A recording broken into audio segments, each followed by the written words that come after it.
Good afternoon, everybody. Um, if you have seen the event brochure, so there are a lot of subjects on rooftop masterclass. The original plan was for 3 hours, but for some reason we are now only speaking on 1.5 hours.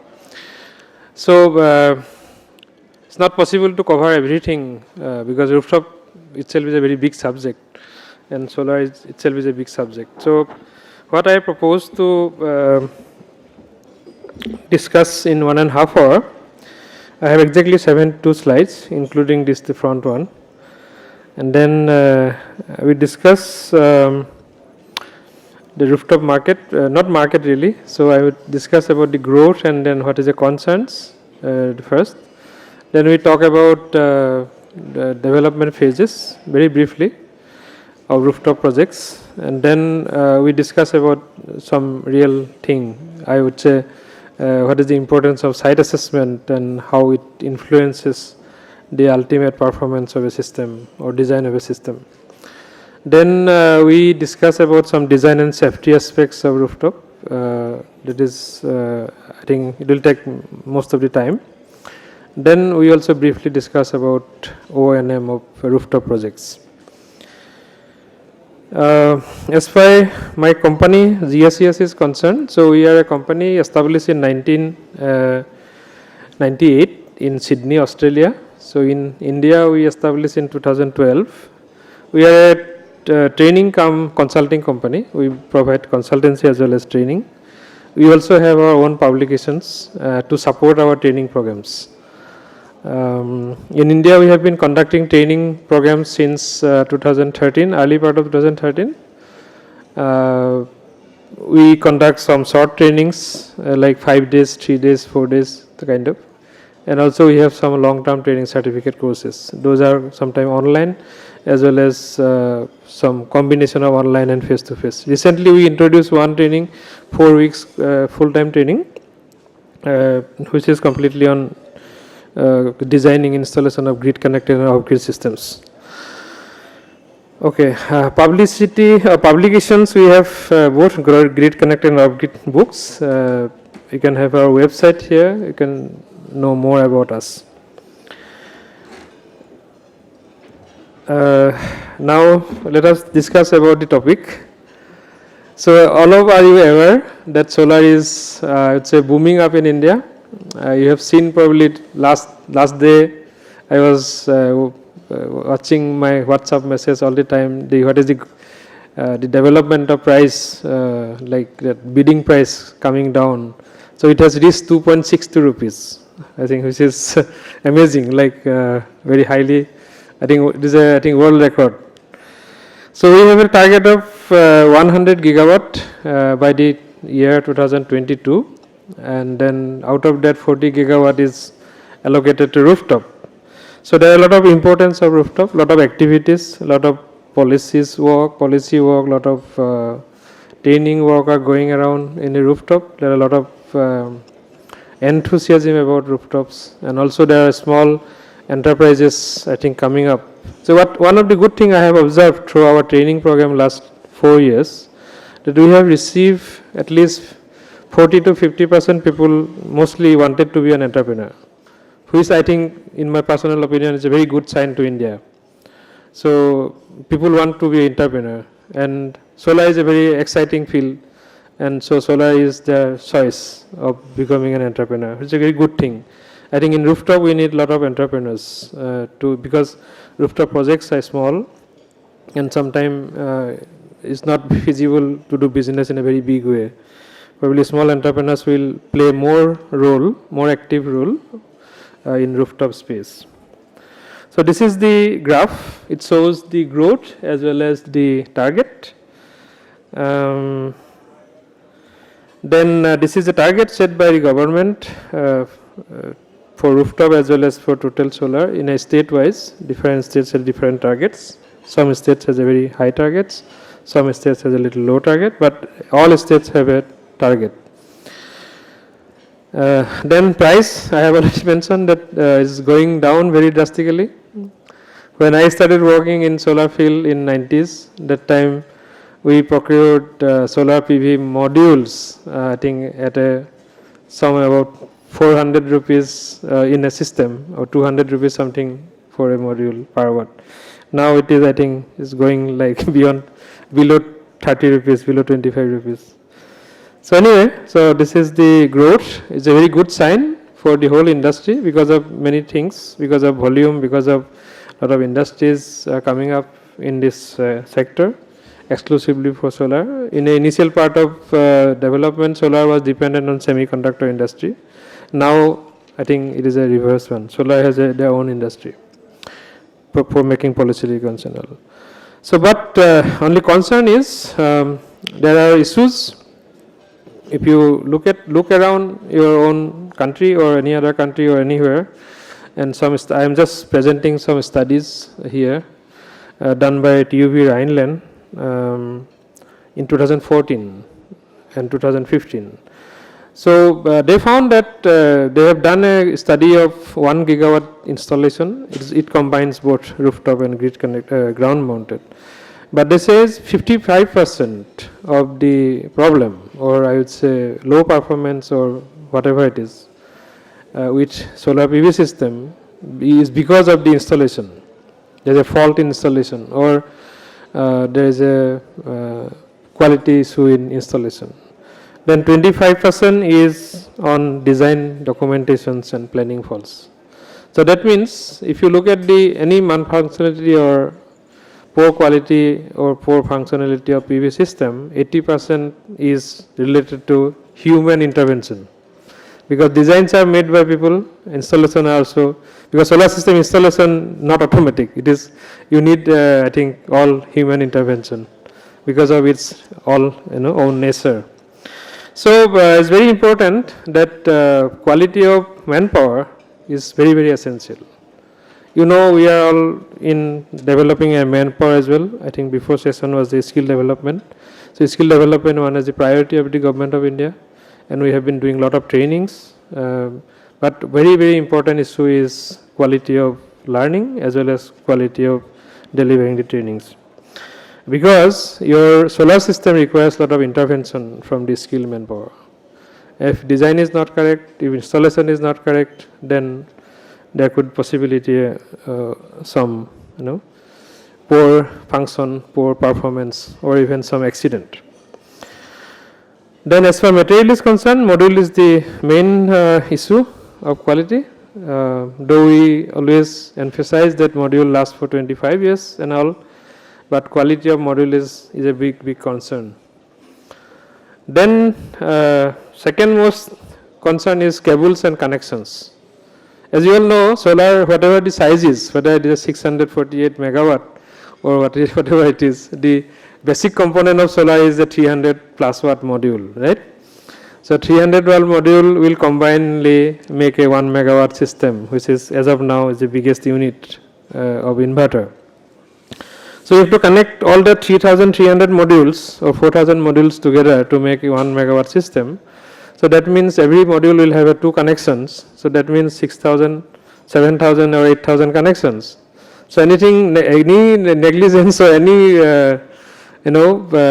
unattention, inappropriate attention or inadequate attention to even small things can really result it into a big things. I think whoever working in the solar field, probably you have seen some fire or some arcs in the solar system, I believe. So we come across every day. So this is because of the DC power generation in solar modules, and then arc formation is very easy and very consistent. So because of that small mistake in cables and connections can either result into a fire or resulted into some big accident, sometimes small accident, not shown, not seen, sometimes big accident you cannot cover. So you will see. So these are the things which I consider is challenge, mostly for whether it is a rooftop project, whether it is a ground mounted project. So any solar system has those challenges that need to be addressed through proper installation and proper design. So let us understand what are the phases of developing a solar rooftop projects. So I will try to limit my discussion within rooftop because this session is on rooftop. So of course, everybody starts a project with an inception or a concept that something has to be done. Then you develop or identify a project model, whether it is a PPA model or ESCO model or ESCO model, maybe a net metering or maybe gross metering. Sometimes many people use also only for captive use, just to save some energy. Depending on the state, depending on the regulations available in the state, and also depending on the person's motivation. Then you start site assessment. Site assessment is basically that translates into feasibility of the project. So I think site assessment is one of the most important aspect of project development of any rooftop projects. So you do site survey, then you determine the project capacity based on your site availability. Then you calculate the project cost, and finally you do the economic assessment, and then you consider the feasibility of the project. Then EPC. So EPC is basically engineering, procurement and construction. It can be done by one single company, or it can be done by yourself, or whatever it is. So I am not talking about how to execute, but only EPC or engineering, real detail engineering is done only you understand that project is feasible and this is worth investing money onto it. So once you're done, EPC is done, construction, commissioning, everything is done, then this second phase of living with the project. Many of the people or many of the company don't think that they are building a project. They are just getting rid of the project. That is the attitude. Because this is one way to make some money and then come out from the project. But if you know that solar project is a long life project, right? So we expect that 25 years of life of any solar project. So actually you are going to live with the project. You are not getting rid of the project. If you develop a project, if you construct a project, design a project, then you have to design in such a way that you live with them for 25 years. Otherwise it will be your liability. It will be not your asset, right? So if you build a project properly, if you design a project properly and construct it properly, it's a safe, reliable project which will give you some energy and then benefit for what you have been, designing a project or developing a project. But if you just want to get rid of it, just making some money out of it, then this project is not going to be successful, right? Then operational maintenance comes into that. So if you do proper design, if you do proper assessment, site assessment properly, if you do a proper construction, then O&M also reduce, cost of time and then other things of operational maintenance will be much lower. Otherwise, if you don't build it properly, if you don't have proper design or proper installation work, then you ultimately increase the operational maintenance cost. Sometimes it is reversible, sometimes it is not reversible, irreversible. Okay, so let us discuss about site assessment and feasibility. What are the things that need to be considered for site assessment? And I will just briefly discuss only related to rooftop systems. So what is the objective of site assessment? Why you do the site assessment? And how you do the site assessment? So site assessment can be done by many ways. Sitting in the room, air conditioned room, then look at the Google map, then Google Earth, draw some drawings, right? Use helioscope or PVCist, do some shadow analysis by imagination, and you can do a very good site assessment report. But is it going to serve your purpose? Probably not. Or you can go to the site, make the measurement, do all assessment, and then you make a report. That may be more correct. The whole objective of assessing a site is to minimize your cost and how to design better, how to take care of all the aspects that affect the design or that affects the performance of the project, right? So installation cost, you target is basically hidden target for assessing a site is how to minimize the cost, not just negotiating with the module supplier, but really how to optimize the design of a system and then reducing the cost. And then timeline. Of course, timeline is a big issue when you talk about a megawatt scale project, because timeline can be extremely expensive in terms of interest during construction or your management cost and whatever. For a small rooftop project, it may not be that important, but definitely your time is precious because you are investing money, you are investing manpower to it. So if one small project takes several months, then it is more expensive. Then maintenance costs are reduced. So you do the assessment in such a way and subsequent design do in such a way that your maintenance cost is reduced. Then system is safe and reliable, which is most important because as you know, the rooftop system can be very dangerous because of its high voltage DC. Because nowadays mostly your inverters are coming in transformerless inverters, which has a high voltage DC. And then high voltage DC means two things. One is electric shock is very dangerous. It can be lethal. Second is the sparks, the arcings. Because of DC, again at high voltage, so arcing can take place either in series arc or parallel arc, both can be very dangerous. Then of course the objective is to get some energy from the rooftop systems, so that is the objective. So you have to generate more energy from the system and your investment should be come back to your pocket again. So now what task you do in site assessment? So first thing which normally we neglect is the assessment of occupational health and safety requirements.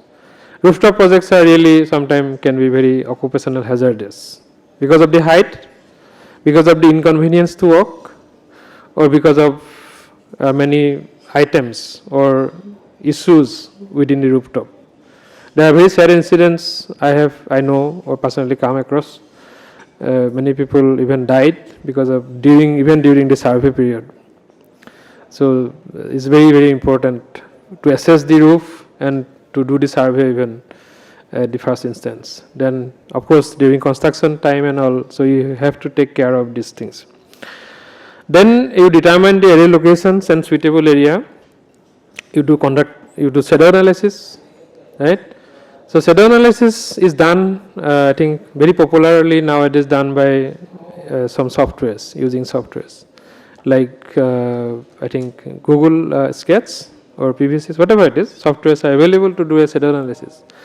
But one major issue is if you do a shadow analysis by using software, software is what? Software is, I always used to say, the GIGO, garbage in, garbage out. If your input is not correct, then your result is not correct, always wrong, right? So it is very important to have the right input. That means if you are if you are doing a shadow analysis for an object which is nearby, you have to know the appropriate dimension of the object, right? That is then only you will know what is the shadow, right? Software will work properly. If your dimensions are wrong, then shadow is also wrong, everything is wrong. So shadow analysis is one major issue, I would say, and then because of that, shadow is a big issue actually in rooftop system or any solar system as of now, because of the crystalline technology, whatever it is. But shadow is a huge issue because of our ultimate performance and ultimate benefit from a system. Then you determine the PV arrays. Row spacing is another important for a flat surface, which requires to be also need to be properly addressed. So then you determine the modules that can be installed. So these are all single part of exercise from the site assessment. Then you determine suitable locations for inverters and other electrical equipments, where to install the inverters, then what kind of inverters you will install, whether it is a multi-string, whether it is single string, or whether it is a IP65 or IP52, depending on where you will install. Then cable layouts is very important, site layouts is very important. So those things need to be done during the site assessment phases. Then cable roads, as I said, is very important for many aspects because in a building where how you take the cable and how you make an assessment. Because sometimes if you have a campus, if you have 5 buildings, you are connecting to each other also, then sometimes cable routings are very, very important. So I'm just indicating the only the things, but I'm not really don't have time to explain how to do it and all. But I'm just saying the critical issues. The cable links, most of the time, people, when you do, particularly in a desktop survey, then it is always wrong. Because you don't see the cable road actually. You just assess or you just assume. When you actually do it in the ground, then your cable road will be very different from your assessment if you are not doing properly in the ground. Then, as I said, study of site parameters that are likely to affect the design considerations. So there may be many issues. There may be materials of the roof, there may be the strength of the roof, there may be all these aspects which will ultimately, resulted into a design. So, one company, they want to install a system in a MCD school in Delhi. So it's a very old building, more than 100 years or 150 years old building. When they started grouting on the roof, actually roof has collapsed. Unfortunately, the children were not there that day. So there are many incidents, this kind of things. So if you don't do the proper assessment, and then you are very aggressive on doing things quickly, and you say just chalega, sometimes it is nahi chalega. So anyway, so I am just showing some pictures to you, just to give you an idea that your roofs are very different. So whenever you go to a site, you can see it from Google, that is one thing, but when you go to the site, you will see all different aspects, all different situations in the site. I'm just showing some pictures to you, just to have different roofs has different issues. Yeah, so this is one site. These are somewhere in European site. This is in Germany and this is in UK. This is a Mumbai site which is surrounded by tall buildings. Again, it has an issue, right? The long fire shadow issue. And then some water tanks and pipes and other things. This is a nice building in Pondicherry University. It's a very nice. Sometimes you find a very lucky. So then you are very lucky. Because it is a new building and they already have a plan to install solar system. That's why they make it a little bit clear. But sometimes you also find it like this, right? A building roof which is surrounded by trees. Now you are in problem because you cannot cut the trees. It's against environment. So then finding out the right place there, where to put it and how to manage the whole thing. And this is again a problem with the shadow. It's an old building, as I said. You may be confused where to install, how to install the system. It's very critical. Sometimes I think attaching solar modules or integrating solar modules to building is very, very critical issues. In terms of structure, in terms of accessories, fixing the structure. They are very critical. This is a building, just two-story building in Bhopal. The main problem is nothing here. Main problem was this one. This is the way to go to the roof. So during the survey period even, right? It is just a 90-degree ladder for until the, I think, second floor. So you have to climb up with the ladder. So these are challenges, right? These are the issues, not just in survey, but also in the later on. So if you don't make proper arrangement for going to the roof for regular cleaning, which requires probably once in a week or at least once in 2 weeks, bi-weekly. So if somebody asks to go like this regular basis, probably people will not be happy to go there, right? So your cleaning is an issue then. So you are losing some money. So it is important to have proper assessment, proper access to the roof. Not only during construction, but also for day-to-day maintenance and supervision, monitorings.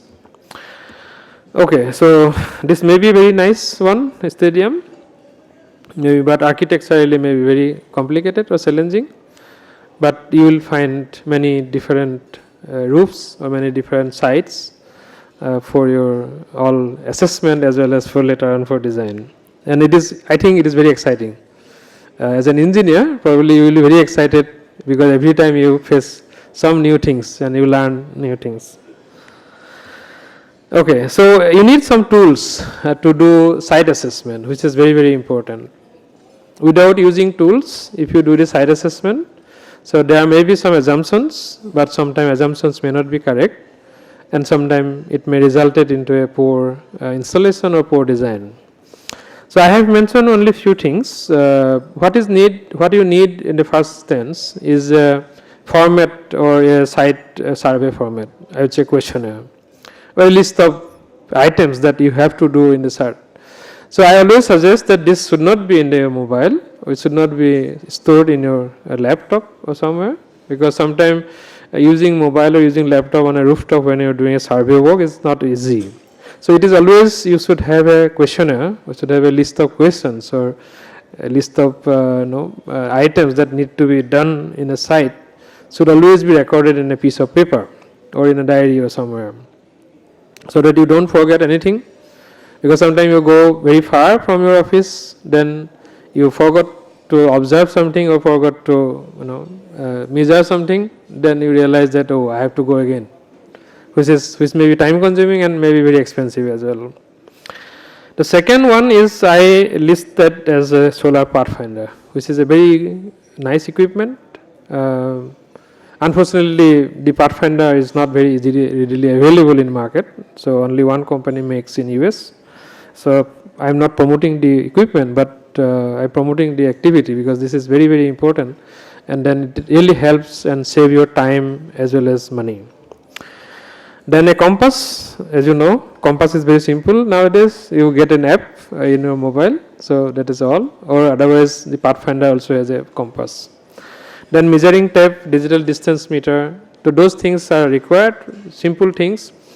So important thing is that sometimes it is not easy for taking measurement even in roof. For example, if it is slant roof and you don't have any guard, and then it is in 5th story or 10th story, you cannot climb on the roof, then measurement is a big problem. And a very pathetic thing, in many cases people don't have the drawings with them. I have come across many even shopping malls, they said no drawing to hamara paas hai nahi.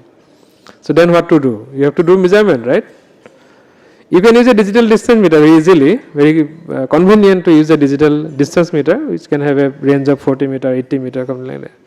But the appropriateness or adequateness of the using digital distance meter is very, very important. If you are not using properly, this accuracy of the digital distance meter is very high normally, but accuracy of the human is very, very low, could be very low depending on how do you use it. If you are not properly use it, then your error margin could be very, very high. You have to be careful about that.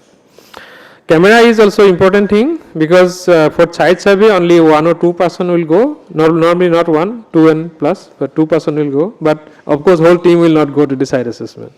Then when you want to discuss things with your team, because this site design has a different aspects, electrical, mechanical, everything, so you need to discuss with your other team members. So it is important to have a lot of pictures of the site from different angle, from different positions, so that you discuss. And then again I said it is better to have a camera than the mobile, because sometimes mobile you don't have battery remain, right? So then you cannot use it anymore. Then angle measuring equipments, they are nowadays very simple. You can have a mobile app, or you can have a simply angle measuring equipments. So you can see some of them in the picture, very simple and very simple device. But what I am saying is, don't go to the site empty hand. You should have those devices, so that you do the assessment with measurement. You don't do an assessment with assumption. You have seen a roof, you can just cannot make an assumption this is 20 degree or 30 degree slant, right? So you have to measure it. You cannot just say, okay, 20 by 20 meter hoga, or 40 by 20. You cannot make an assumption, you have to measure it. Okay, so questionnaire I will not discuss anymore. So you can see for different type of roofs, the questionnaire could be different. The aspect to be studied is different. For example, in RCC flat roof, what is the usable area, load bearing capacity, and then accessibility to the roof, building orientations are important. For a slant or pitch roof, roof orientation, roof tilt angle, roof material, roof age, roof structure, type of materials, load bearing capacity, accessibility is very, very important. And shadow analysis, as I said, very important. Then just one important point I just want to discuss here. So how to determine PVRA location? So in a building, so you have a roof, how to determine which is the appropriate location. If you easily see the very nice pics I copied from Google, of course. So you can see the sun moves from winter to summer. Summer is I think the highest point of sun is the June, and then lowest is December, the 22nd December, 22nd June. So within that area, so your solar module has to be installed, that white area, right? So that is the best area. So how do you identify that? Because whenever you are visiting the site, you are visiting only one day in a year, and your days can vary. That is, I think it happens within 6 months, right? That sun moves from here to here. So knowing the sun position is not easy or not possible just by knowing the date. You have to use an equipment, and that is how I think the Sun Pathfinder and all equipments has come in. So what is your job is to do to identify area which is good for solar installation. It should be free from all free from shadow for all the days, not only the day that you have visited. So because your shadow will be different. In December shadow will be very long, in June shadow will be very short. When you visit on December 21st, probably it will be good one, then your decision may be correct. But if you visit on March or in June, then you assess the shadow by making some assumptions, then it can be very wrong.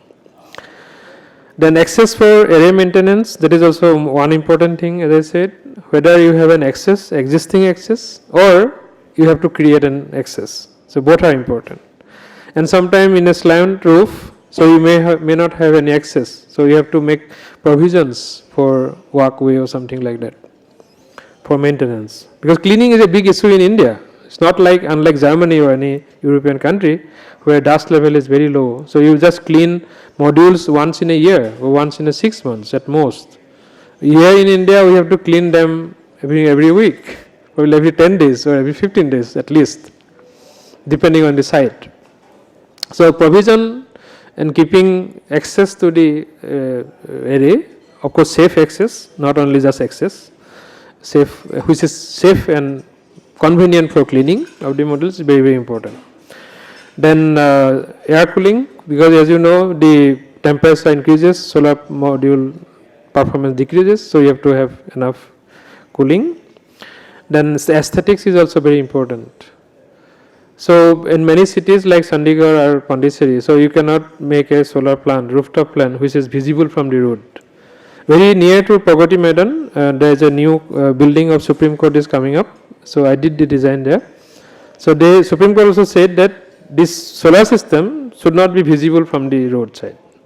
So maybe aesthetic reason mostly. So there may be some regulations of the concerned owner or the towns or city, or maybe your own decision. And it should not be very far from the charge controller inverter, and then of course it should be protected from theft and any vandalism. So now I will show you some pictures. This is one picture which will see about 70% under shadow, and this is the same mistake I have mentioned the person has done. The system was installed in the month of June, and June this system is in Pondicherry. So in June you will not see this shadow here. June your sun was on the north in Pondicherry because it's a low latitude, right? So when I visited this place, that was December. So that time shadow is already covered 70%. This is a silly mistake you can say, but also this is probably not using adequate or proper equipment or not giving the technicians equipment so that he can assess the possibility of shadow throughout the year, not just for the day. Then some pictures here you can see. You will see those pictures. Some picture you will see in the bottom corner left side. So this is of course you have just put them in under the coconut tree. But if you look at the other pictures, is a overcrowded solar modules. When you do assessment, but just using some drawings or just Google Map and not considering the height of the different levels, then you end up doing project like this. So you have not visited the site before, or even you visited, you have just saw the shadow only from the south, not from the east side. So then you see this particular modules, top corner in the left side, you will see just there is a wall in the east side. And then this module will not get any sunlight until probably 11 o'clock, depending on where you are. So this can be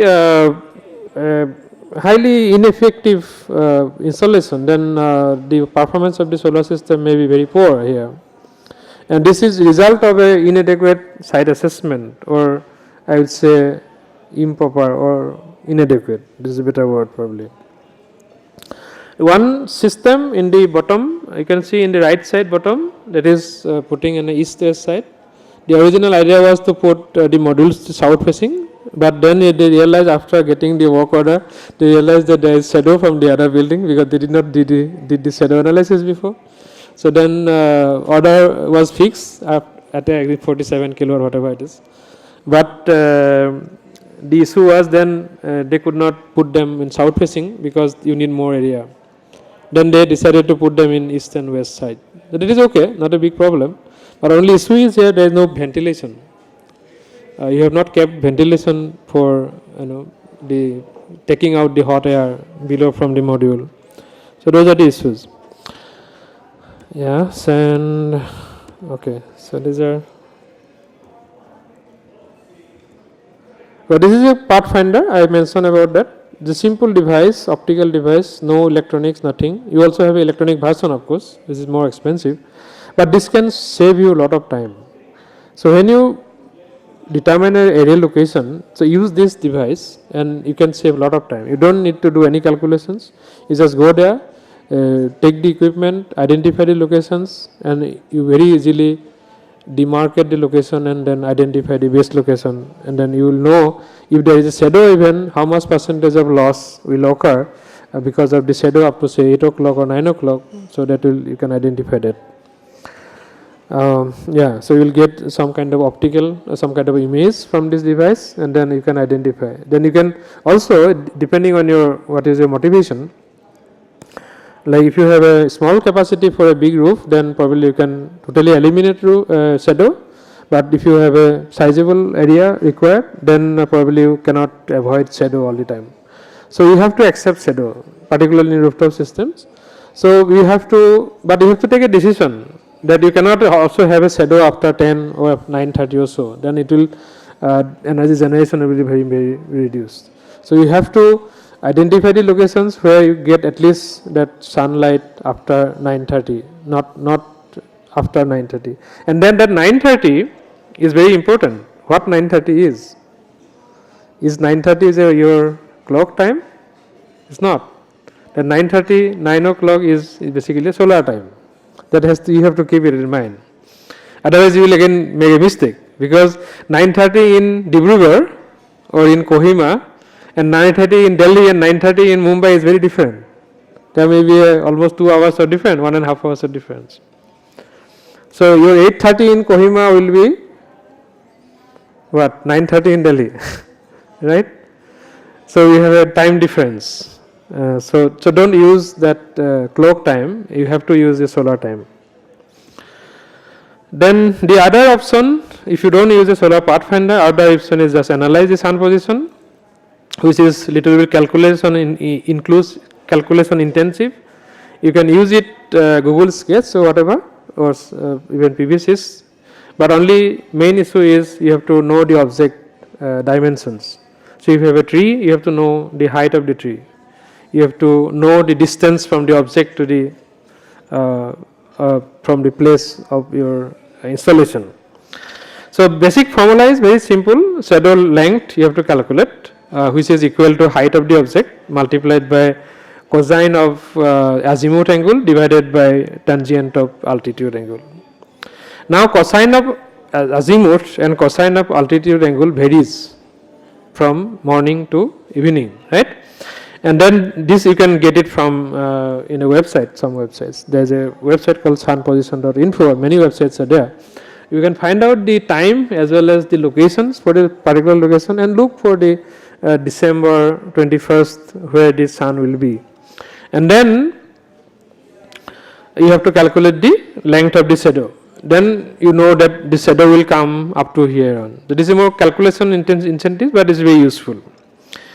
But one very important aspect, I would say, and many people make mistakes here, from where the shadow will come. So if you have a system, if you have a place that you want to do analysis, shadow analysis, so from which side, which direction the shadow will come? Is it east side, is it west side, or it is a south side? Any answer? South? Yeah. So south side, there is a common, of course, south side you cannot have a shadow from the south because your sun radiation is coming from south. But most of the shadow is not coming from the south, because south, when sun is at the south, then your sun is at a high altitude, right? If you go back that altitude chart, you can see the sun altitude angle is very high in the south. So your shadow length will be very low, very small. You will not have a longer shadow. But if you talk about east side and west side, your altitude angle is very small. Like it starts in the sunrise, it is 0 degree, so we cannot avoid shadow after sunrise. You cannot avoid shadow at 7 a.m. because 7 a.m. The altitude angle is in 7 degree, so your shadow length will be extremely high. You can put only one row, but you cannot put anything there. So shadow is important from the east and west. South is definitely important, but I would say most of the time the south side shadow is very small, very short, so it don't create much problem. If there is objects, you cannot put them anywhere. But normally people ignore the shadow from the east side and west side, which is normally longer in shadow. So in normal practice, what you should do, you should look for the object, whether it is in south side, or whether it is the east side, whether it is in the west side. So if object is on east and west, then you have to follow this time. So you have, these are sun time, the time is solar time. You can look for you can start from 8. So you put the formula here, put the 8, what is the degree of azimuth at 8 o'clock, then you will see the shadow length is very long. So you go to 8:30 and go to 9 and 9, not beyond 9:30. So 9:30 could be the last one that you know the length, and you have to avoid that location for putting any modules. So this is the way.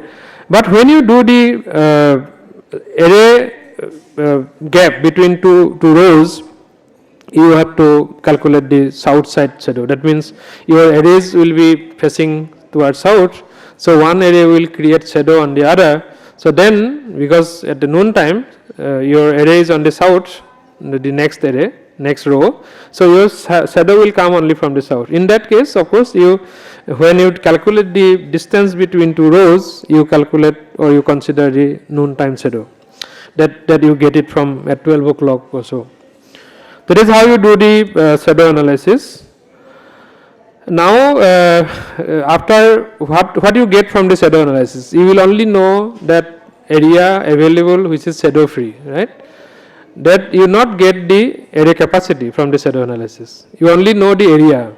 That these are the area, this is the area which is free for installation of solar modules without any problem. Now, the array capacity determined not by the area is definitely one, which is of course important, that is most important. But also depends on your budget. How much you might have a lot of areas, but you may not have a budget. So that is one. Then second thing, government regulations or policy incentive, whatever it is. And then your electricity department regulations. So because of your transformer capacity, or because of your connected load, depending on the state to state. So those things also need to be considered, but I will not discuss all of them. I will stick to the area that is available, right? So once you know the area available in meter square, so how do you calculate the capacity? Means what is the maximum area capacity that you can install? So it is not simply, most of the people they do area divided by the module area or whatever it is, but which can really be wrong. You can see some pictures here. These pictures, it is a real project already executed. because of this kind of wrong assumptions, because they have not done proper site assessment or proper, even they have done the site assessment, they have not properly did the calculations or whatever it is, then finally ended up with doing projects like this. So my suggestion is, when you do the actual capacity, you do actually planning, you do actually area layout.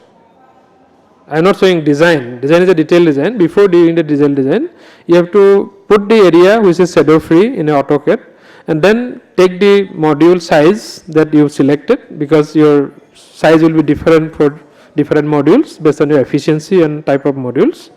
Then you have to arrange them in a AutoCAD or even manually, if it's small size project, and you have to place them in such a way. Then you have to calculate the total a number of modules that can be installed in a particular area. Then only you get the right size. Otherwise, you can sometimes oversize it. Then finally, you bought or got the order to install the solar modules, solar panel here. Then you will realize that you cannot install all of them. Then you start adjusting, cutting corners here and there. So ultimately, your performance of the project can really be hampered. So that is all about site assessment, and I quickly go for design and safety aspects. What is the design steps? What is the requirement of design? As per IEC 62548, so there are some requirement of design, PV area design and all, but I am just putting some common lines here. Like one is capacity, definitely one. Depending on your area, budget and policy, regulations and other things. Then you do the configurations. The configurations will be based on what? Based on your modules and the inverters. So it is very important before you do anything, even before you do the feasibility study. So you have to do select a module and then inverter, and you do maths. It is called matching of inverter scenario. So then third is mechanical design because of the structure. So what kind of structure and because of wind loading. I think recently you have seen a lot of WhatsApp messages, a lot of wind devastation in many plants was devastated by wind. I just saw yesterday in Cornwall in Andhra Pradesh, the whole I think 20 megawatt has lost because of the cyclone. Not even cyclone, I think a little bit high wind. There are many cases. I did one study in 2014 in Visakhapatnam, 300 kilowatt plant was totally taken off.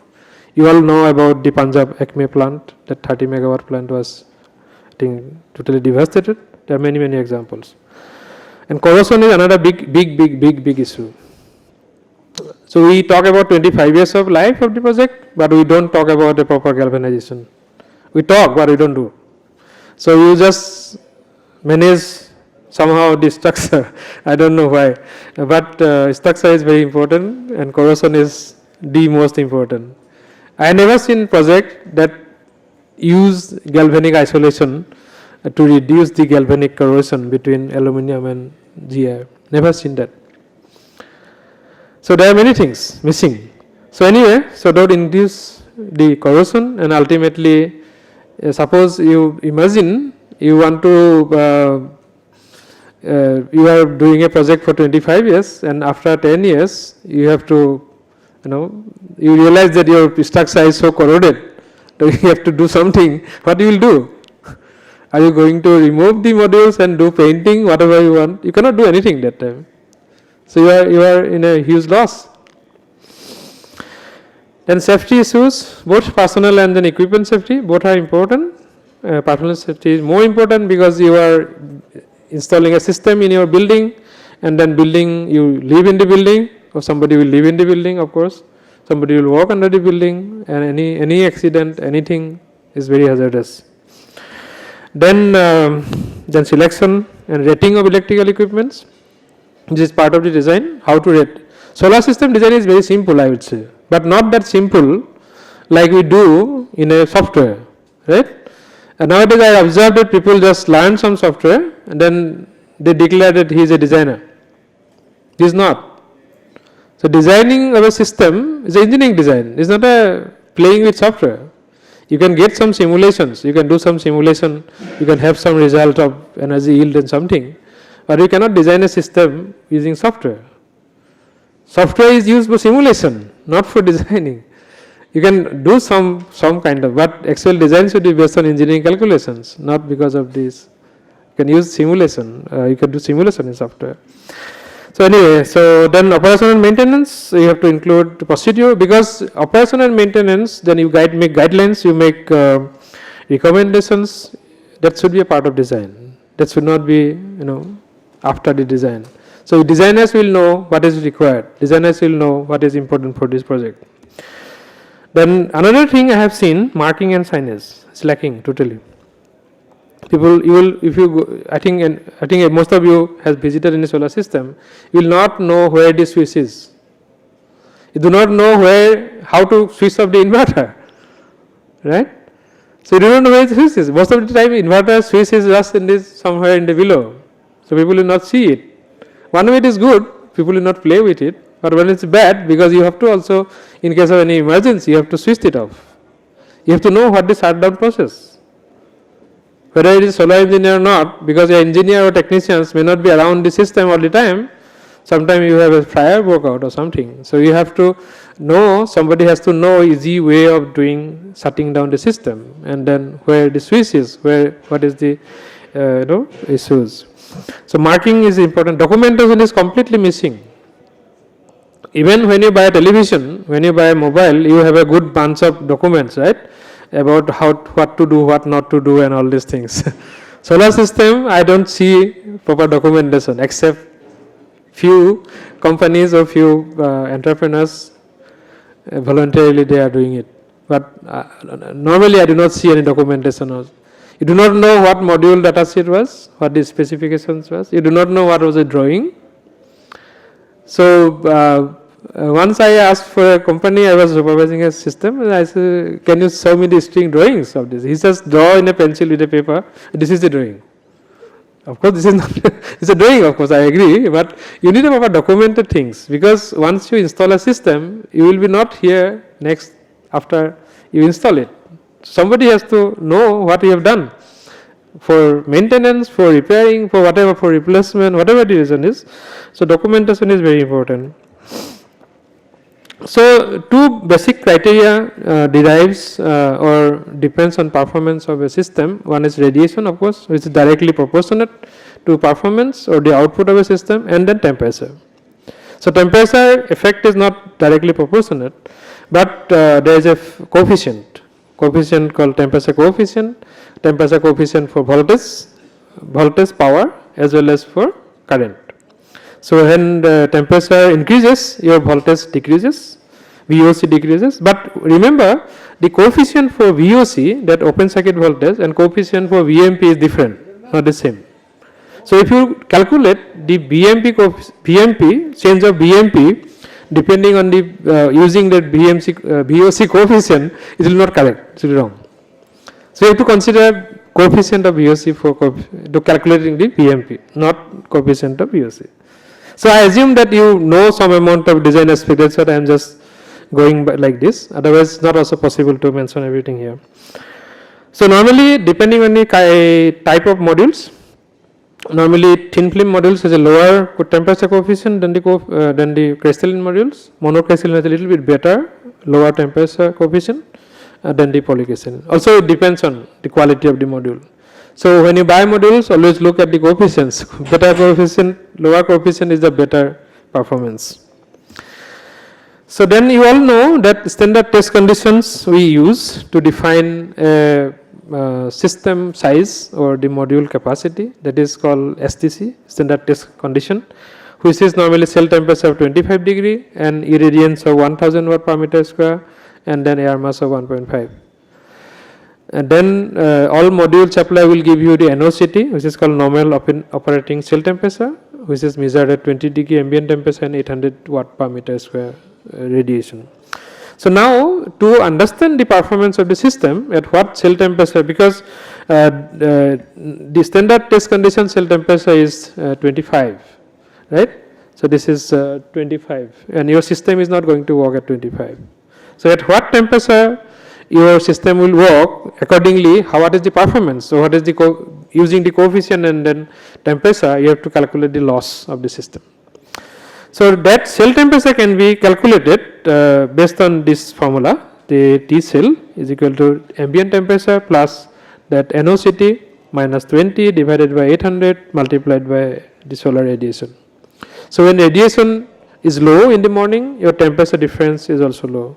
But at noon time, your cell temperature is very high because the radiation is very high, as well as So here one thing you have to mention that you have to understand that NOCT is a very important factor. So again, the NOCT could vary depending on the module quality. So good quality module has a good NOCT, means lower NOCT, and bad quality module can very high NOCT. So whenever you see some module manufacturer is not mentioning about NOCT, that means their NOCT may be very high. So be careful about that. Okay, so three things need to match based on the temperature, mostly on temperature, the voltage. Because you will match the voltage of the inverter to the voltage of the array output. Because your voltage will be not same because of this effect, temperature effect, right? So higher the temperature, your voltage will low. So you have to match the module to the inverter voltage so that it works all the time. Because your temperature will vary, your summer your temperature will be very high, your winter temperature will be very low. So it is not only the performance, that means performance will be decided by the working of the inverter. That means this module like this one, the MPPT will have a range, your system should work within the range. That is working environment, right?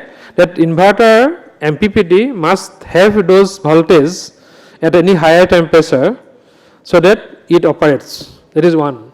But second most important is that you always have a DC maximum voltage of inverter. So inverter you cannot just put unlimited voltage. So you have two things. One is operating voltage limitation, that you need to attain certain amount of voltage which will make your inverter work at any temperature, highest temperature, and also your inverter should not be damaged at a very high low temperature. Because 25 is the standard test condition temperature. If a solar module is having a 41 volt at 25 degree cell temperature, it will have 49 volt at minus 5 degree Celsius. I am just giving an example, you have to calculate. So that 41 volt can go up to 50 volt. If temperature is lower, voltage will be higher. So there is a danger for the inverter. So if you, definitely inverter will have a protection, but you don't design a system just on protection, based on protection, right? You have to ensure that your module voltage at any temperature, lowest temperature, maybe because our problem is here in India, we have extreme. In Delhi, for example, we have, it goes to 4 degree to 45, 47 degree. In many places, it goes to minus and plus both way. Like in desert areas, in Middle East or somewhere in Rajasthan, the temperature go up to 48 for 50 degree. In Middle East, it goes up to 60 degrees sometime. And in winter, it goes very down. So it is so important to consider both the aspects. One is safety, another is the performance. So when we use three different formulas here. So one formula you use for calculating the minimum voltage that module must produce in series, so that you calculate the minimum number of modules required to operate the system, and then second is maximum number of modules that should not be more than that, so that your inverter is possibly get damaged during the lower temperature. Right, then accordingly your current also increase little bit in higher temperature, so you have to limit that based on your inverter currents. And then maximum power of the inverter and all. So these four things need to be determined, and then you do that combinations of different strings and parallel strings and series, number of modules in series. Okay, so then protection. There are three types of protections required. One is the personal protection, that against electric shock, that requires your earthing, proper earthing or equipotential bonding. Then you need protection against overcurrent, that is coming out, your PV system is a limited current device. But when you combine them in parallel, say, and one string is defective, then the current from the other strings can come into the strings. So you can have a overcurrent problem. Then another is the overvoltage problem. Overvoltage problem can be happen to two reasons. One is the lowest temperature, as I mentioned. Lower the temperature, higher the voltage. That is the biggest problem. And the other is the lightning. So you have to calculate first of all the what is called highest voltage, maximum voltage for lowest temperature for this. Okay, this is a old picture of Mr. Obama. So one very important thing that probably you have already visited many power plants or any solar plant. It is a very tendency of people to touch the structure. Now will to lean down to the solar panels. So this is a because of the Obama's this picture is very famous. So people want to touch PV system, but actually you should avoid that nowadays, because you know that PV system has a very high voltage. Normal string inverters will have about 800 volt, 700 to 800 volt. 500 is very common. So if there is a leakage, there is anything goes wrong for any reason, maybe many could be, it could be many things. So then there is a possibility that you get shocked, and then sometime that could be the last shock. So because DC does not give you any mercy, right? So then the overcurrent is just depends on your reverse current or fuse rating of the module. Some module have a 15 ampere fuse rating. It is not a fuse, this is a rating of the module.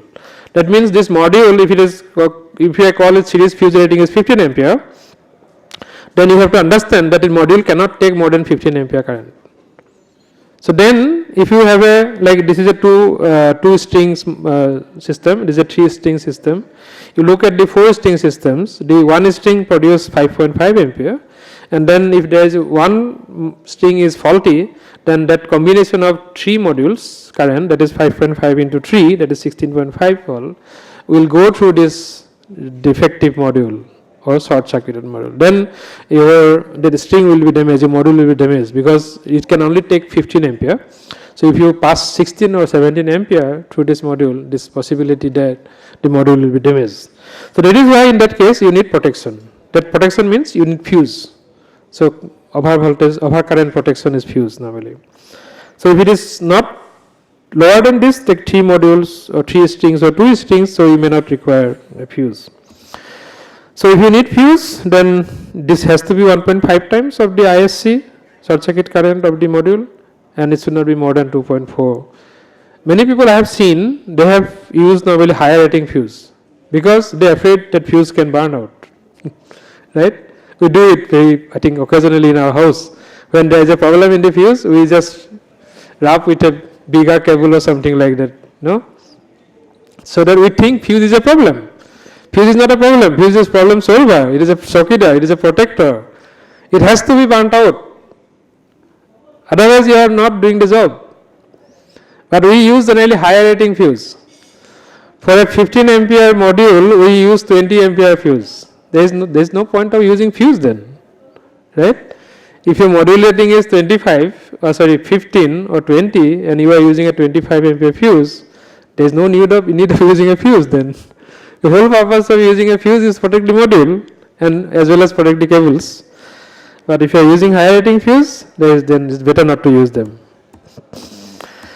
Okay, so next is array maximum voltage calculations, which is very simple again.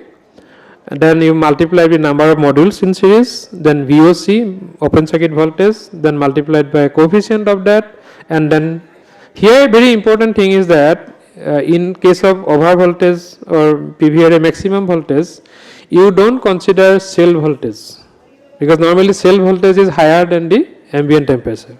Here you consider your cell temperature is equal to ambient temperature. The reason is because open circuit voltage, number one, and it will happen in the morning, early morning.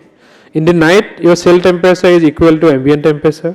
When you get a first strike of sunlight, then what will happen? You don't have time to increase the cell temperature, right? So you are getting first light of sun, and then your cell temperature is equal to ambient temperature, and which is very low probably. Then you have very high voltage.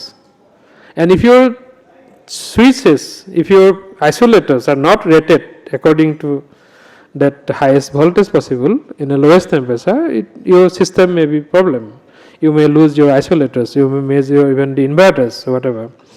So it is very important to identify the lowest temperature. I am not talking about the average lowest temperature, I am talking about all time lowest temperature. It is not average one. Even for the lower minimum number of module calculation for highest temperature, it is not the average temperature, it is the highest temperature you should consider. Okay, so then there is a simple table as per IEC 62548.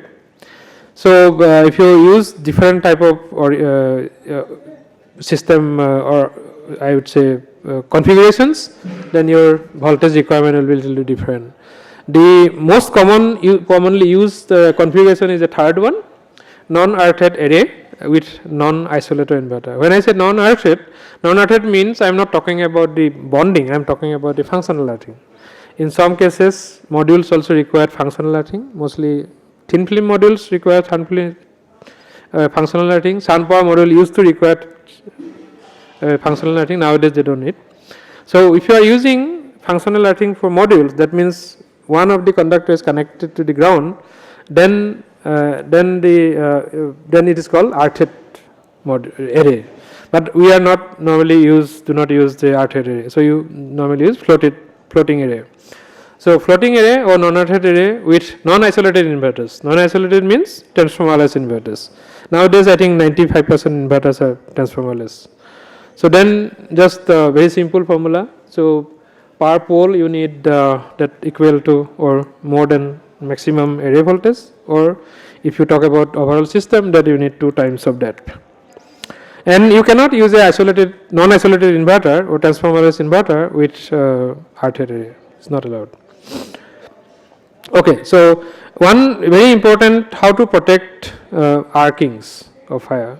So there are 2 type of arcings. One is parallel arcing, which happens normally when you join positive and negative, right? This can happen very easily. When it can happen? It can happen when you connect wrongly, like when you connect these strings to the combiner box, you connect by mistake positive to negative and negative to positive. Then you are basically short circuiting this circuit. Then it will definitely cause parallel arcing, and which is very normally creates a heavy fire. And then sometime what happens? Sometime you have cables on the roof and you have sharp edges somewhere, and then your cables are cut, were not protected mechanically. So they got cut maybe by physical hurt or physical movement, because of the wind or whatever, because of monkeys, who knows. I think I have heard many story of monkeys damaging solar system. Monkeys are very fond of swinging with the cables. So maybe because of your mice or rodent, it cut the cables insulation, so it gets short circuited if you are using twin cables, whatever. So that can be a big issue. That is generally parallel arcing, and parallel arcing is not very common, but can be very much devastating because it gives more fire. And series arc equally problematic, because series arc, your all modules are in series, right? Most of the modules are in series. Like if you have a 20 modules, 10 modules in series, so possibility, and then every cells are in series. In a module you have 60 cells or 72 cells, all cells are in series and cells are connected through soldering, right? And soldering, when soldering can damage, possible, there is a possibility that your soldering can damage if there is a hot spot.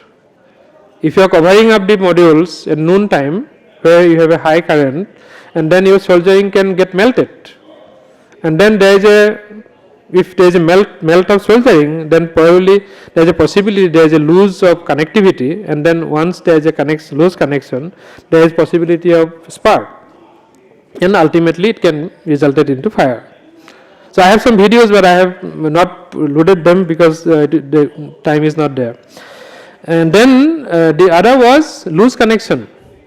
Loose connection, I said in 20 string module, is a 20 module string, you have 40 connections, at least 40 connections, maybe more sometime.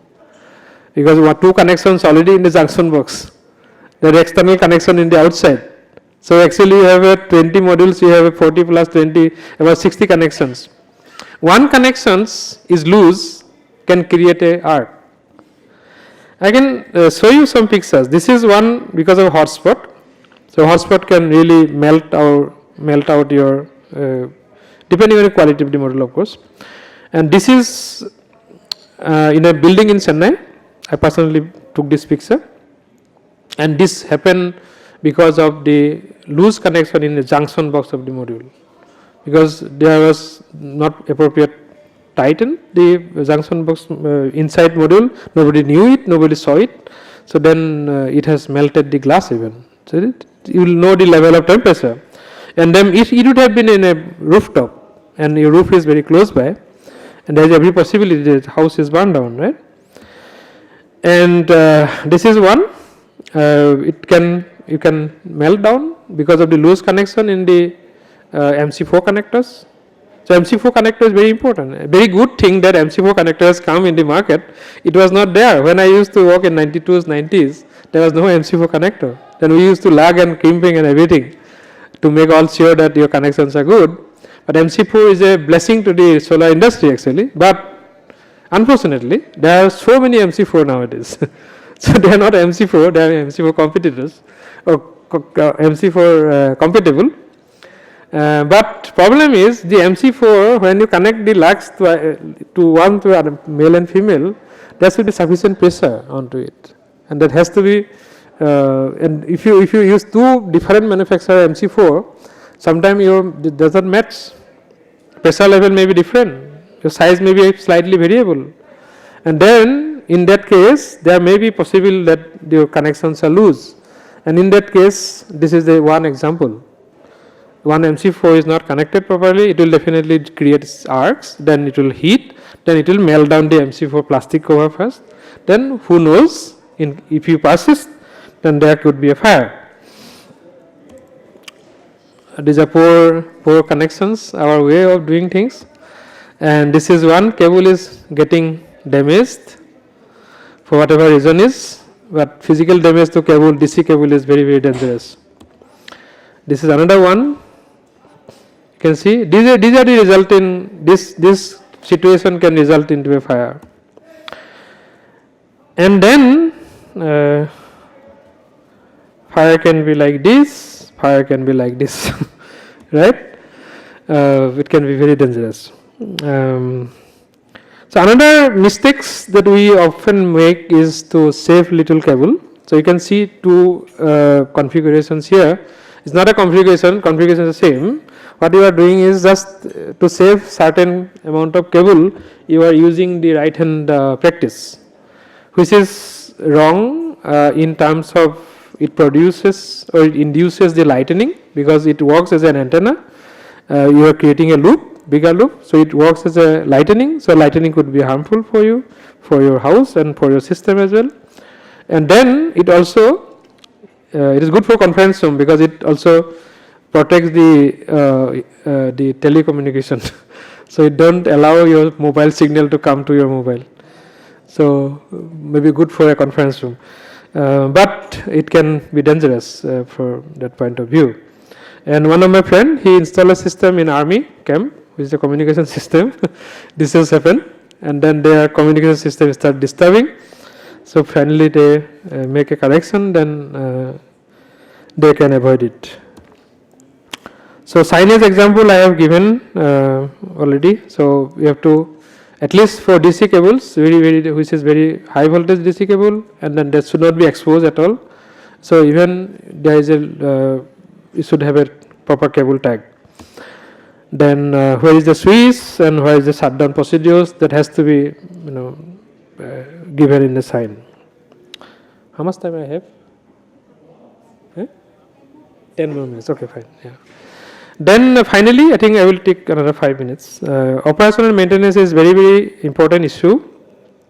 You should have a preventive maintenance plan. Mostly solar, it is a preventive maintenance plan. Mostly preventive maintenance. You need little, depending on the size of the system and complication of the system, you need different type of attention.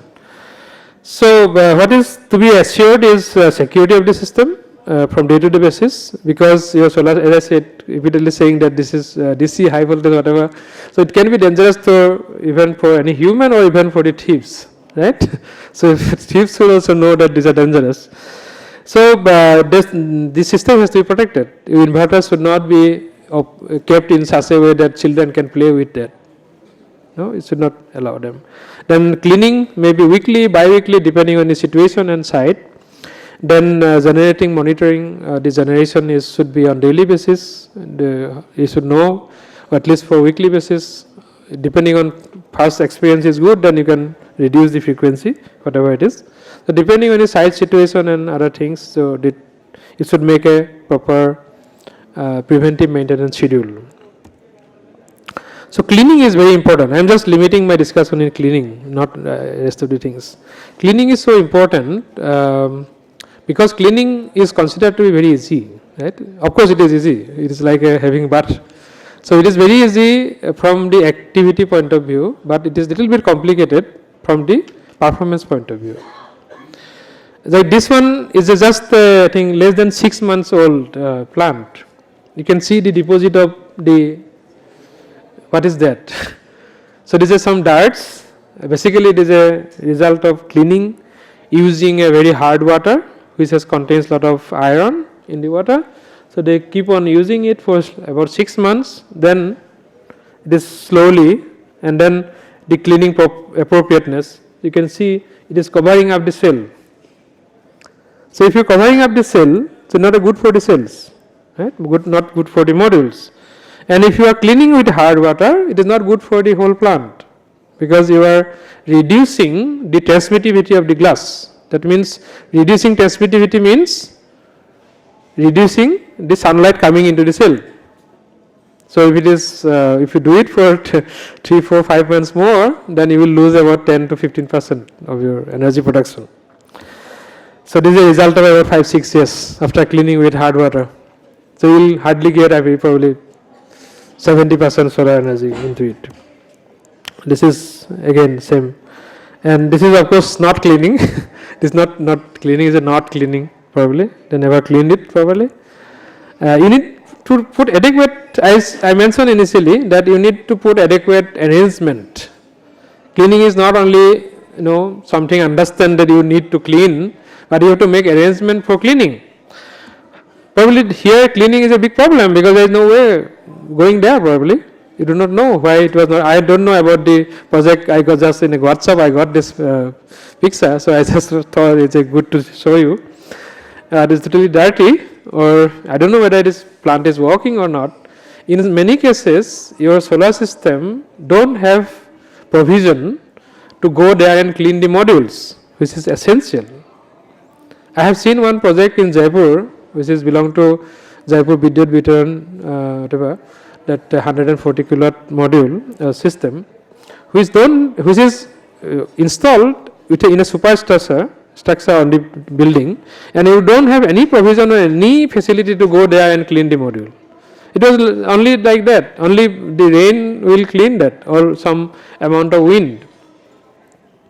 Then they put the inverter just in the staircase, under the staircase. And when you go in the staircase to the upstairs, you will feel the heat. Inverter is so warm, maybe more than 50 degrees Celsius. And then 100 plus system is giving 30 kilowatt at the noon time. That means what? That means system is not performing at all. You are putting 100 plus kilowatt in a roof and then getting only 30 kilowatt. So your system is working of course, but you are not giving any performance. And what is the point of investment then? So it is a nice picture. You have to keep this kind of walkways so that it is very convenient to clean and then comfortably. Then okay, so there are few more things on cleaning. One is safety. Again, I keep on repeating safety because safety is really a concern. So you are working at a 700 plus voltage, and definitely if there is a crack or there is a leakage, I have shown that because of any reason that cable is broken, your cable is loose, MC4 is broken. So there is always possibility that the cleaning person get into it, get contact to it, right? So in that case, it can be very dangerous. So one thing you have to train, because cleaning personnel are normally non-skilled persons. Normally, you don't use a highly trained electrician to cleaning, right? So you will be a low paid, non-trained or non-skilled person. So, but still you need to train them what to observe. You have to train them that you first observe if there is a broken modules, if there is a open cable somewhere. So then don't put water, then come back and then verify it. And then they should also be protected through a proper electric protection equipments. They should have proper shoes and then gloves. Cleaning time, as you know, that should be in the lower radiation, so that also it should not be in the noon time, so that there is thermal shock to the modules. And ideally it should be dusk to dawn, but which may not be feasible also in the night, but it should do it low radiation time. Quality of water is very important. It should be deionized water, and then the hardness should be less than 75 ppm ideally. So if you cannot have 75 ppm, even 200, 150 ppm also work. But then the one essential thing is, after cleaning, is immediately you have to wipe it out. You should not allow water to be there. So you have to clean the water immediately, wipe it out. So drying is very important. It's not only putting water there, but after cleaning, you use water, clean them, then wipe it out, dry it. There is a thing. And you should not use more than 200 ppm water with hardness. Okay. Then cleaning agent, can you use Ariel washing powder? I have seen in one of the stadium in Delhi, they use Ariel washing powder with a bucket of water, which is very dirty, black almost. You put lot of Ariel washing powder, and then you use the jute pusa lagane wala cloth jo hota hai. So then they use 4 people every day. They do the cleaning for the whole month. That means 4 people are permanently engaged there to clean the module. But unfortunately, so they clean the whole month from beginning to end. Then again they start from the beginning. Yeah. Then, but you should not use any that kind of strong agent. So you can use probably car wash could be a good solution. There are many car wash which is environment friendly as well. Then in case of stubborn marks like bird droppings and all, you definitely take care of that, because those can be causing hot spot. Water pressure should not be more than 35 bar. This drying I have mentioned. Then water temperature should be equal to ambient temperature. So from all the discussions, what we can understood that there are 4 elements to achieve those things. One is quality of good material. Of course, quality of hardware is very important. You have to have good quality materials to perform a system better. Then you also need good quality people who will design and install, and also good quality training, who will get proper training. And I think I have seen even within the company, people don't train each other, which is very bad. So you are engaging a technicians, so engineers train the technicians first, how to do the work. Right? You know, I think many technicians, many engineers know many things, but they don't want to, probably lack of time, whatever reason is. But you have to have that kind of proper training. And of course, management, quality of management. I'm saying quality of management, I don't know good word or not, but I think management plays a very vital role, because many decisions taken by management. Are you going to buy what modules? Is it management decision? Whatever engineer says doesn't work. So management will take decision what module to buy. Management will take decision, no? Whatever it is. So you need the complete ecosystem which is balanced to make a solar rooftop project successful. So that is all from my side. Thank you so much for listening.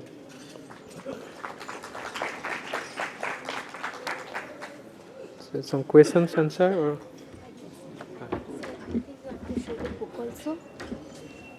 Okay. Okay. it's not a publicity, we have books. So yeah. I guess you can visit our website. Can I request the camera person to please focus on this book, please? You can just hold up. It's okay. Yeah. Okay, this is the book which will give you all the information. And it is there on your website also, sir? It is there, yeah. Yeah. And all the information is available on the website. You want to talk about something about the book, sir? No, no. Huh? It's okay. Thank you very much, sir. Have a seat, sir. Thank you very much. This was a very wonderful session. If you have any questions for Mr. Barua, please feel free to ask him. Yeah.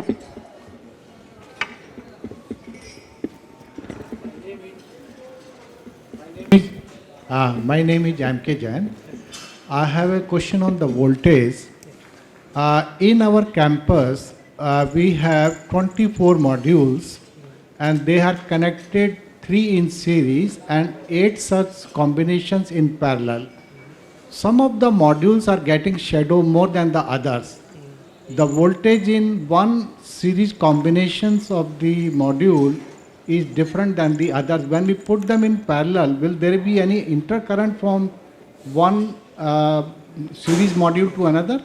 If that be the, there could be a circulating current. so it means, but then how to avoid that? Remove that modules.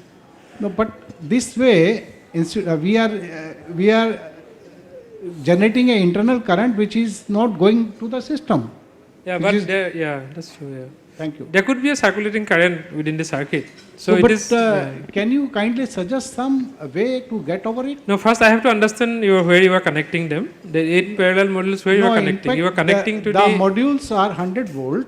Yeah. 3 modules are connected 300 volt and 8 such combinations are connected, and then we bring it to the ground floor. The panels are at the 5th floor. Okay. But then lot of power is getting wasted in the internal circulation. Yeah. So first of all, you can use some bypass what is called blocking diodes. That is one solution. Blocking diode you can use in every string. You can use blocking diodes. So it is permissible. That in IC also they says that blocking diode can be used to prevent the circulating current. Yeah. So you can have a diode in a junction box. You can have a one.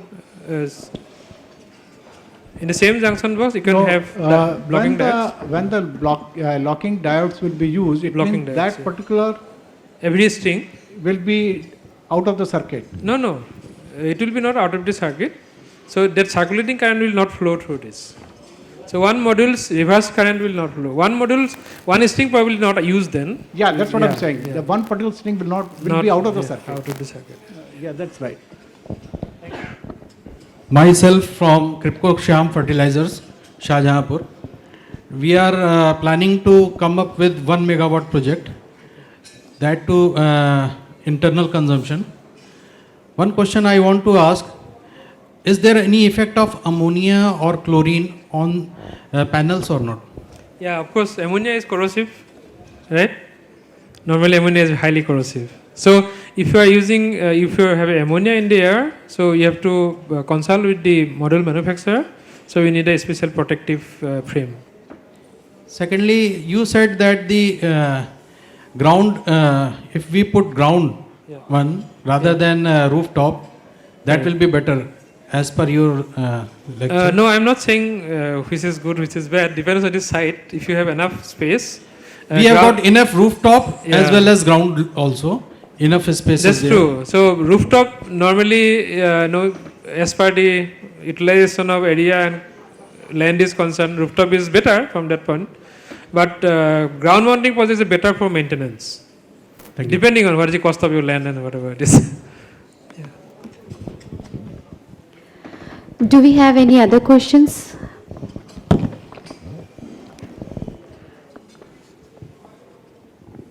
Thank you for the beautiful explanation.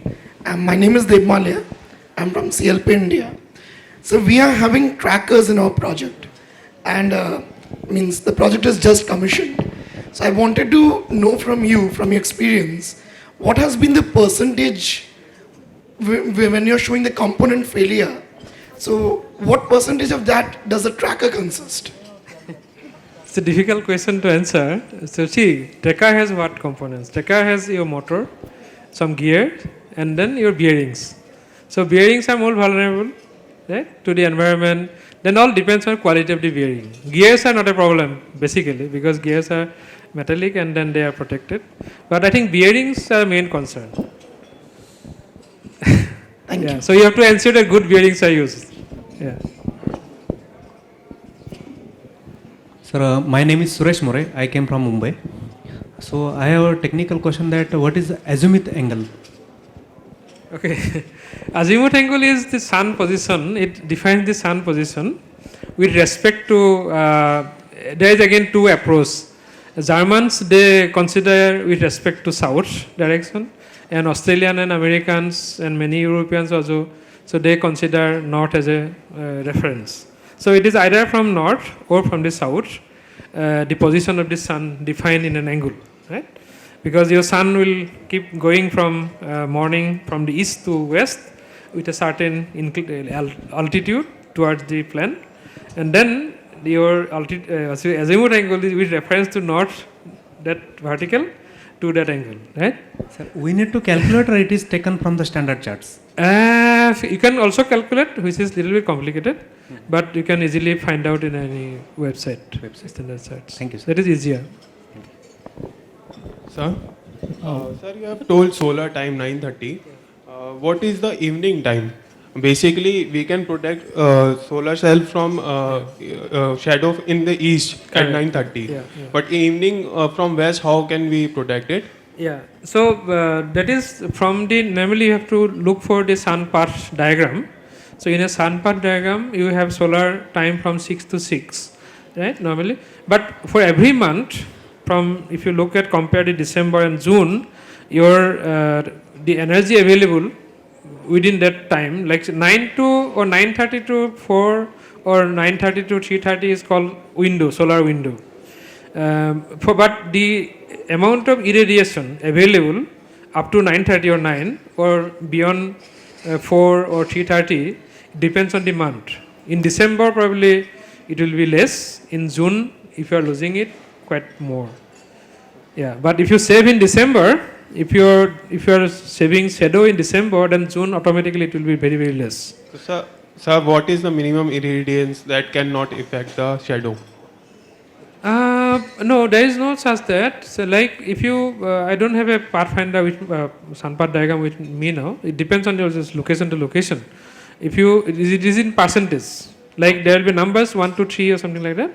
So if it is up to 9 o'clock, there may be 5%, 6% radiation of the total available radiation. Okay. So then in the afternoon also, normally you don't have a shadow from both sides, right? If you have a west side, you may have from also east side and west side both.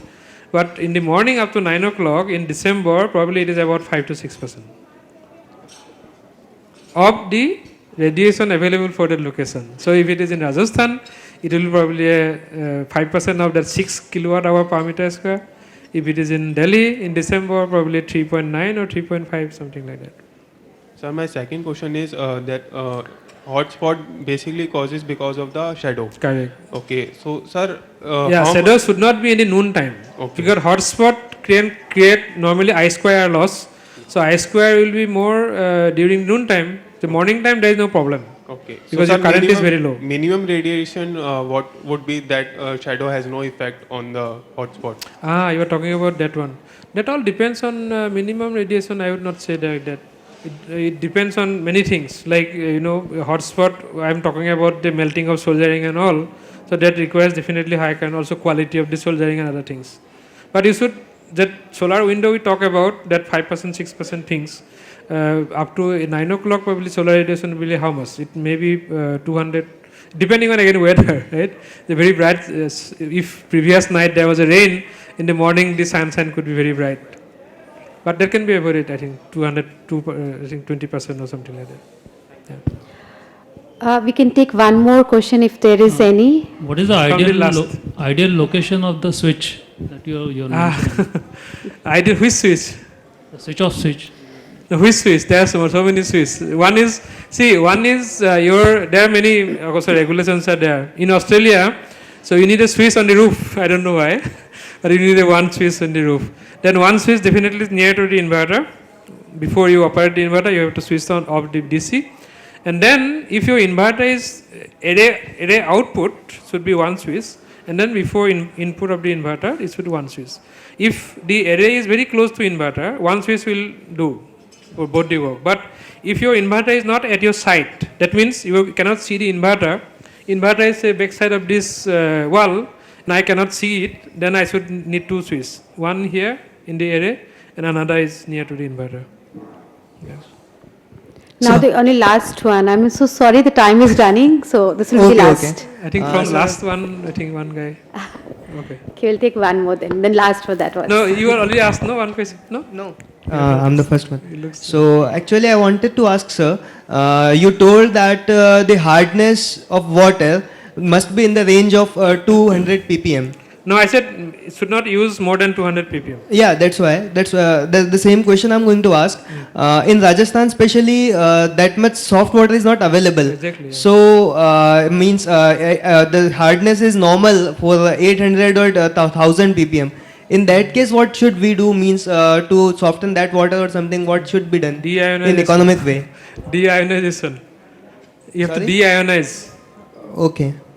Rajasthan is very hard. I found one place near Pokhran 7000 ppm. Yes. It's very difficult. Yeah. You have to deionize, or you can harvest rainwater. I think rainwater harvesting is one of the best solution. So you must harvest rainwater. Rainwater is very good, always soft. Sir, mobile tower radiation will Yeah. affect the PV module? I don't Mobile know. it is on the... Yeah, I think I don't know that. But somebody told me, because he has, I am also having a rooftop, this one, but somebody told me that mobile tower radiation will affect the PV module. I do not know actually. I have not come across any literature or any news or any criticism or any scientific analysis on that. As of, if I say I would probably say no. Okay, thank you very much, ladies and gentlemen. And we'd like to thank you again, Mr. Barwa, for having a wonderful session.